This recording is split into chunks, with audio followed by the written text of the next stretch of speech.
النهارده هنعمل لوبيا. هنطبخ لوبيا. حمرنا البصله والثومه،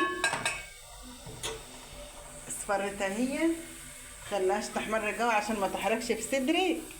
جبنا الطماطم حطيناها عليها، ضربناها وحطينا عليها اهي تتسبك بقى شويه.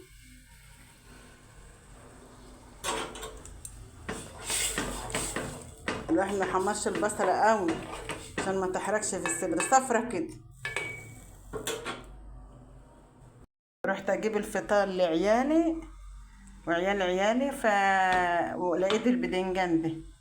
الولاد لسه كانت جامعاهم الارض فلاحه وقاعده وجميل. قلت لها ده جوزي بيحب ده قوي. بيقول لي دي بكام؟ بقول لها دي بكام؟ قالت لي ده ب10 جنيه. جبت نص كيلو، قلت سلكته بقى في ميه وبيتفتح ويتحشي، بيبقى جميل تحفه تحفه. وده اللوبيا اهي بلتها من الصبح شويه صغيرين كده وبيزيدوا في الميه، وتعملي التغذية وتصفها وتنك حطها على التغذية كده بعد ما تستبك شوية تبقى بالهنا والشفا. صلى على رسول الله، صلى على رسول الله، لا إله إلا الله سيدنا محمد رسول الله. كده غسلت الرز اهو، اسلق بطين انا وجوزي.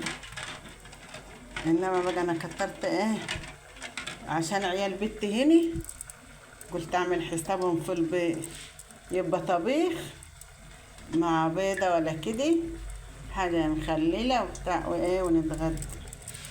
عملت حساب عيال بنتي في 3، هي واحدة، كل واحد بيضة. حطهم في الرز بدل ما ما استوهم لوحدهم بياخدوا غاز. اللي يطيب الرز يطيب البيض، وتغسلهم غسلة نظيفة، يا شوية خل يا شوية مية رز. الواحد يغسلها حلو ويحطها في الرز.